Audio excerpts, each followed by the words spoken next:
Today, novel therapies on the horizon in non-Hodgkin lymphoma, an FDA approval in myeloma, new genomic findings in ovarian cancer, a survival benefit with a novel agent in acute myeloid leukemia, and intriguing new combination trials with Atezolizumab.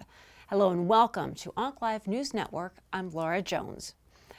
The 20th International Congress on Hematologic Malignancies took place over the weekend, spotlighting novel therapies on the horizon for patients with follicular lymphoma and chronic lymphocytic leukemia, as well as other hematologic cancers. One presentation focused on the practice-changing potential of the combination of rituximab and lenalidomide in follicular lymphoma. Further use of the combination of atezolizumab and ibrutinib were also discussed. Experts at the conference also agreed that PD-1 inhibitors could work well in combination approaches with CD20 inhibitors. Another presentation at the meeting focused on agents that are in development in CLL in addition to the current PI3K and BTK inhibitors available.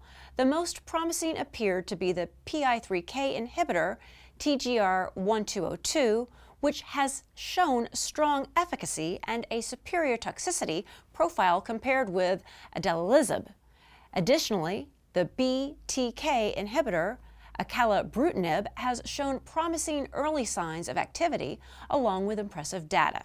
The FDA approved Captisol-enabled melphalan, now known as Evomela, as a high-dose conditioning treatment for use in patients with multiple myeloma prior to autologous stem cell transplantation. It was also approved for the palliative treatment of patients with myeloma for whom oral therapy is not appropriate. The approval was based on results from a Phase 2b study in which the overall response rate to Evomela was 95% among 61 patients, with all patients having successful myeloablation and subsequent neutrophil and platelet engraftment with no mortality at day 100. The Captisol component of Evomela eliminates the need for propylene glycol-containing diluent, which can limit dosing due to renal and cardiac toxicities. The new formulation is meant to provide better stability, which allows for longer administration durations and slower infusion rates. Spectrum Pharmaceuticals, the company developing the drug, has noted that Evomela will be available at similar cost as generic melphalan. The Society of Gynecologic Oncology held its annual meeting on women's cancer this week in San Diego. A key abstract presented at the meeting was a mutational analysis of a Phase 3 ovarian cancer study that showed that patients with advanced disease harboring mutations in homologous recombination genes, including BRCA1/2, had improved survival versus patients without them. The primary GOG-218 analysis investigated add-on bevacizumab, followed by maintenance bevacizumab.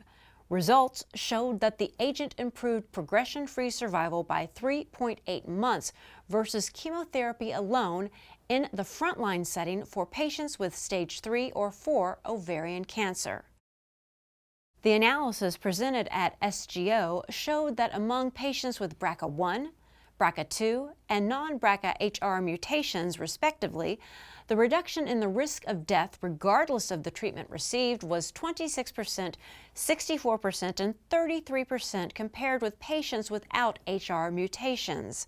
The risk of disease progression was decreased by 20%, 48%, and 27%, respectively.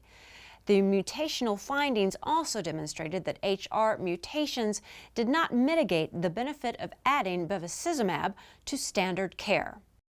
In acute myeloid leukemia, frontline treatment with Vyxeos, formerly known as CPX-351, significantly reduced the risk of death by 31% compared with cytarabine and daunorubicin for older patients with high-risk secondary disease. Results of a Phase 3 study showed a 3.61-month improvement in overall survival with Vyxeos. At 12 months, 41.5% of patients enrolled in Vyxeos arm remained alive versus 27.6% in the cytarabine and daunorubicin arm. Based on the study results, Celator, the company developing the drug, announced plans to submit a new drug application to the FDA later in 2016. A marketing authorization application with the European Medicines Agency is anticipated in early 2017. Celator expects to present data from the study at the 2016 ASCO annual meeting. Atezolizumab is currently being explored as part of a combination regimen in early-phase clinical trials in multiple tumor types. The PD-L1 inhibitor is being investigated in combination with the CAR T-cell therapy KTE-C19 for patients with refractory aggressive non-Hodgkin lymphoma. The two agents are expected to have synergistic activity. This study is anticipated to begin this year and will be sponsored by Kite Pharma. Atezolizumab is also being studied in combination with daratumumab, a CD38 monoclonal antibody for patients with multiple myeloma. As part of an agreement between Janssen and Roche, the drug's manufacturers, the multiple myeloma clinical trial will be amended to include an arm looking at atezolizumab and daratumumab, along with either lenalidomide or pomalidomide. Additionally, a phase 1b study of daratumumab in combination with atezolizumab as a potential treatment for solid tumors will also begin this year.